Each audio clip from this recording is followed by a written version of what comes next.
وبنفوز ان شاء الله 2-0 على السعوديه. اذا لعب مهاجمين ان شاء الله راح نقدم مستوى، راح نفوز ان شاء الله بيفوزوا.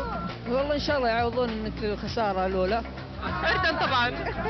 السعوديه 2-0 ان شاء الله باذن الله. توقعات ان شاء الله اليوم فوز منتخب سعودي. صعبه المباراه يعني. دائما في البدايه يوقف، بس المباراه الثانيه دائما تشوفه يتقدم باكثر من نتيجه باذن الله. النشامه وقت الشدايد بتشوفهم ان شاء الله اليوم مع ناصر الجوهر راح تشوف شكل ثاني.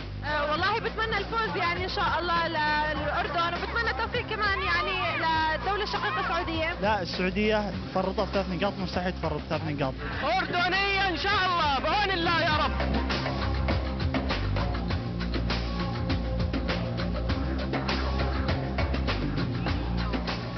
محمد الشلوب ثاني الكره العرضيه عاليه فوق يا ولد، هو جاي على التسديد قد يصوب ولكن الى ضربه المرمى. الله محاولات جديده. بهاء عبد الرحمن لاعب نادي الفيصلي، والاهداف عملها بهاء، حاول اكثر من مره واجتهد وخطا لا يغتفر لوليد عبد الله. وشيخ المدربين خليل السعودي في مباراه تحس لها مباراه مدرب ومباراه تحس لها مباراه لاعبين، كره النهايه بها ينتصرون. انتصار تاريخي على الكره السعوديه، الاردن وفازت على السعوديه. اصبح المنتخب السعودي لثاني مره تاريخيا يخسر مباراتين متتاليتين بعد الخساره في 2004 امام اوزبكستان والعراق، يخسر الان بعدما خسر المباراه الاولى امام سوريا، يخسر الان امام المنتخب الاردني. يا اخي يلعبون بدون روح، يا اخي هذا منتخبنا اصلا منتخب مجاملات بس. هذه البطوله دخلها المنتخب السعودي بلعيبه ما هي عندها ذيك الروح اللي ترفع العلم. ناس تقاتل على الكوره، احنا نجلس الشمراني ينقز الكوره قدام الدفاع. روحهم في انديتهم، بس في انديتها. في الانديه شوف اللعيبه كلهم يلعبون من كل قلبهم.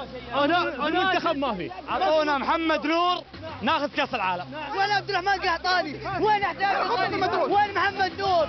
وين كل اللعيبه؟ هذه تستاهل اني اجي من الرياض علشان المباراه هذه، وبعدين كنا يوم الناس النهائي لاعبين صغار شبان عندهم طموح، مو بجايبين الكبار هذولا بلا طموح بدون اي فائده صراحه.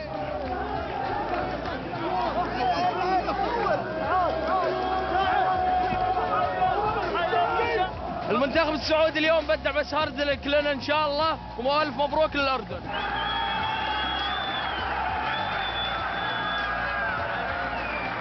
والله مباراة على قد اهل النشامة والسعوديين بعد والله ما قصروا، بالنهاية في فريق عربي ان شاء الله حيطلع.